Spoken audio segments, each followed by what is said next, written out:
ఎక్కడికక్కడ చెక్ పోస్టులు పెట్టి వందల మంది పోలీసులను పెట్టి అడ్డగించడం నిజంగానే చాలా బాధాకరమైనటువంటి అంశం. ఎందుకంటే మేము ఈరోజు చలో నంద్యాల ప్రోగ్రాం పెట్టింది ఏదో మా స్వార్థం కోసమో, మా పుట్టకూటి కోసమో, మా అవసరాల కోసమో, మా రాజకీయం కోసమో పెట్టినటువంటి కార్యక్రమం కాదది. భావితరాల భవిష్యత్తు కోసం, ఈ రాష్ట్రంలో ఉండే పేద యువకుల కోసం, పేద ప్రజల కోసం, వాళ్ళ బాగోగులను కాపాడడం కోసమే మేము ఈరోజు చలో నంద్యాల కార్యక్రమాన్ని పెట్టడం జరిగింది. కానీ ఈరోజు కూటమి వాళ్ళు ఎందుకు వీటన్నిటిని కూడా అడ్డుకుంటున్నారంటే గాన ప్రజల్లో వాళ్ళపైన తీవ్రమైన వ్యతిరేకత ఉంది. అది ఏదో ఈ ప్రైవేటైజేషన్ ఒకటే కాదు, ఈరోజు పెరిగిన విద్యుత్ ఛార్జీలపైన కావచ్చు. ఈరోజు ఇదే కర్నూలులోనే చాలామంది మేము ఏదైనా ప్రెస్ మీట్ పెడితే వెంటనే స్పందించి సిద్ధార్థని కథ చూస్తామని మాట్లాడేటోళ్ళు ఎక్కువైనారు ఈ మధ్య. కానీ వాళ్ళు స్పందించాల్సింది సిద్ధార్థ రెడ్డి పైన, ఇక్కడ కూర్చున్న వైఎస్ఆర్ కాంగ్రెస్ పార్టీ వాళ్ళపైన కాదు. వాళ్ళు నిజంగానే రాజకీయాలలో 10 కాలాలు ఉండాలనుకుంటే వాళ్ళు స్పందించాల్సింది ఇదే కర్నూలులో ఆడ పోతే గాన మార్కెట్ యార్డులోనో లేకుంటే రైతు మార్కెట్కో పోతే ఉల్లిపాయలు ఉండేవి, వాటి రేట్ ఎంత ఉందో దానిపైన స్పందిస్తే బాగుంటుంది. ఎందుకంటే ఉల్లి రైతులు ఆత్మహత్యాయత్నం చేసుకుంటున్నారు ఈ జిల్లాలో. ఒకవేళ ఉల్లి పంట వేసినా కూడా దాన్ని పాసి మళ్ళీ కొత్త పంట వేసుకుంటున్నారు రేటు లేదని. ఒక ఉల్లికి మాత్రమే కాదన్న, టమోటా రైతులు నిన్నగాక మొన్న వాళ్ళు పండించిన పంటను వాళ్ళ కాళ్ళతో వాళ్ళే తొక్కుతున్నారు.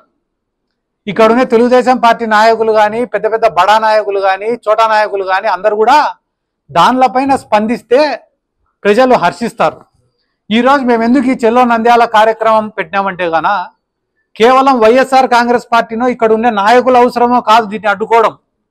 ఈ రాష్ట్రంలో ఉండే ఎంతో మంది డాక్టర్లు వాళ్ళు బయటికి వచ్చి స్పందించాల. ఈ ప్రైవేటైజేషన్ వల్ల లాభమా నష్టమా అనేది. ఎందుకన్నా గవర్నమెంట్ కాలేజ్ బెస్టా, ప్రైవేట్ కాలేజ్ బెస్టా అనేది మేము ఉదాహరణ చెప్పాల్సిన అవసరం లే. ఈ దేశంలోని ఎడ్యుకేషన్ సిస్టమే మీకు ఇంటర్మీడియట్ అయిపోయిన తర్వాత ఎంబీబీఎస్ ఎంట్రన్స్ రాస్తారు. ఎంబీబీఎస్ ఎంట్రన్స్ రాస్తే గాన బెస్ట్ మార్క్స్ వచ్చిన వాళ్ళకు సీట్ ఎక్కడ అలాట్ అవుతుందన్నా? గవర్నమెంట్లో అలాట్ అవుతుందా, ప్రైవేట్లో అలాట్ అవుతుందా? గవర్నమెంట్లో అలాట్ అవుతుంది.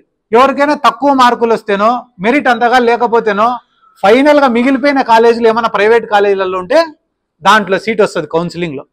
అంటే ఈ దేశంలో ఉండే ఎడ్యుకేషన్ సిస్టమే మనకు గైడెన్స్ ఇస్తుంది ఏమని, best colleges or government colleges అని చెప్పి.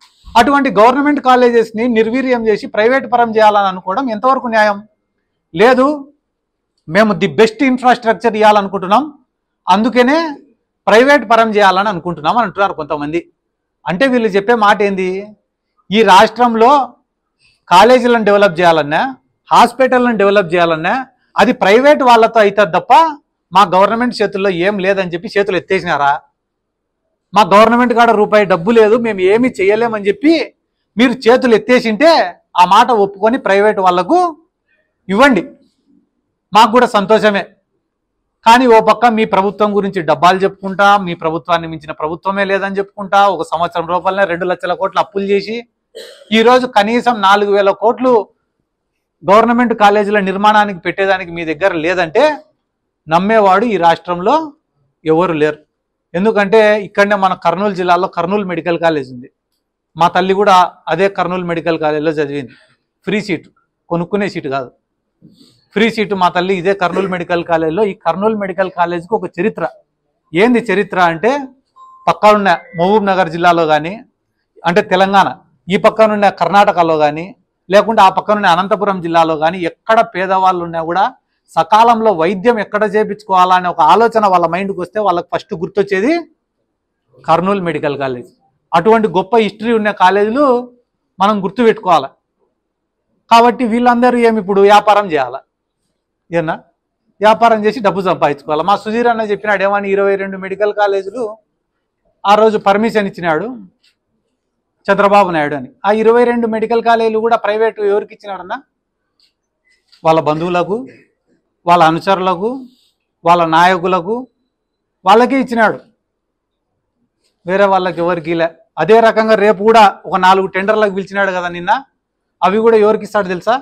ఆయన ఎంట బ్యాగులు మోసేటోళ్లకు, చెప్పులు మోసేటోళ్లకు, ఆయన జెండా మోసేటోళ్లకు, వాళ్ళకు మాత్రమే ఇస్తాడు తప్ప ఈ రాష్ట్ర ప్రజలకు దీనివల్ల ఈ పబ్లిక్ ప్రైవేట్ పార్ట్నర్షిప్ వల్ల ఎటువంటి ఉపయోగం కూడా లేదు. ప్రైవేట్ కంపెనీ వాడు ఎవడైనా వచ్చి దీంట్లో పెట్టుబడి పెట్టినాడంటే వాని స్వార్థం లేకుండా ఎవడైనా ₹1 పెడతాడా? ₹1 స్వార్థం లేకుండా తిరిగి ఏం రాదని తెలిస్తే వాడు ₹1 పెడతాడా? అంటే వాడి లాభం వాడు ఆశించుకొనే దీంట్లో పెట్టుబడి పెడుతున్నాడనే విషయం కూడా మనం అందరం గమనించాల్సినటువంటి అవసరం ఉంది. ఎందుకంటే బడా బడా వ్యాపారవేత్తలు ఎవరైనా వచ్చి డబ్బు పెట్టాలనుకుంటే CSR అని ఒకటి ఉంటుంది. ఏంది? కార్పొరేట్ సోషల్ రెస్పాన్సిబిలిటీ అని. దాని కింద వచ్చి ఒక 50 కోట్లు 100 కోట్లు దానమో ధర్మమో చేసి ఆ మెడికల్ కాలేజ్ పూర్తి చేసి మా పేరు పెట్టండి సార్ అని అడిగేటోళ్ళు కొంతమంది ఉంటారు. అట్లా ఏమన్నా పెట్టేదానికి వస్తే మాకు కూడా సంతోషమే. కాబట్టి తప్పుడు ప్రచారాలు చేయడం మానుకొని, ఇంకా నిన్ననే కొంతమంది మాట్లాడడం చూసిన. ఏమ్రా అంటే ఈ జగన్మోహన్ రెడ్డి గారు పెట్టిన ఈ గవర్నమెంట్ కాలేజీలలో కూడా కేవలం 42% కన్వీనర్ కోట, మిగతావన్నీ సీట్లు కూడా అమ్ముకుంటున్నాడని చెప్పి మాట్లాడుతున్నారు. ఒకవేళ మిగతావన్నీ B కేటగిరీ C కేటగిరీ అయినా కూడా వాళ్ళు డబ్బులు కట్టినా కూడా ఆ డబ్బులు వచ్చేది ఎవరికి సార్? గవర్నమెంట్కి వస్తాయి. ఒకవేళ పబ్లిక్ ప్రైవేట్ పార్ట్నర్షిప్లో ఒకవేళ కానీ వాళ్ళు సీట్లు అమ్ముకుంటే డబ్బులు ఎవరికి పోతాయి సార్? ప్రైవేట్ వాళ్ళకు పోతాయి. అంత చిన్న లాజిక్ మర్చిపోయి ఎందుకు సార్ వీళ్ళు అరుస్తున్నారు? ఈరోజు రాష్ట్రంలో 42% అంటే కానీ 150 సీట్లు ఒక్కొక్క మెడికల్ కాలేజీకి మీరు వేసుకున్నా కూడా అదనంగా దగ్గర 600 నుంచి 700 సీట్లు కన్వీనర్ కోటాలో సృష్టించింది కూడా వైఎస్ జగన్మోహన్ రెడ్డి గారు. ఒకటే మాట గుర్తుపెట్టుకోండి, పూర్తి కాలే అని మాట్లాడుతున్నారు కదా తెలుగుదేశం పార్టీ వాళ్ళ నాయకులు. ఒకటే మాట, మెడికల్ కాలేజీలు అనే ఆలోచన, ప్రభుత్వ మెడికల్ కాలేజీలు అనే ఆలోచన మాది, ఆచరణ మాది, భూసేకరణ మాది, దానికి నిధులు సమీకరణ కూడా మాదే. ఇవన్నీ మొదలు పెట్టింది మేము. ఈరోజు వచ్చి అమ్ముకొని డబ్బులు తినాలనుకుంటానేది మీరు. కాబట్టి ఇవన్నీ కూడా మీ దృష్టికి తీసుకొని వస్తూ ఈరోజు మమ్మల్ని అడ్డుకోవచ్చు, హౌస్ అరెస్ట్ చేయొచ్చు. ఈ రోజుతో ఈ ఉద్యమం అయితే ఆగిపోదు కదా.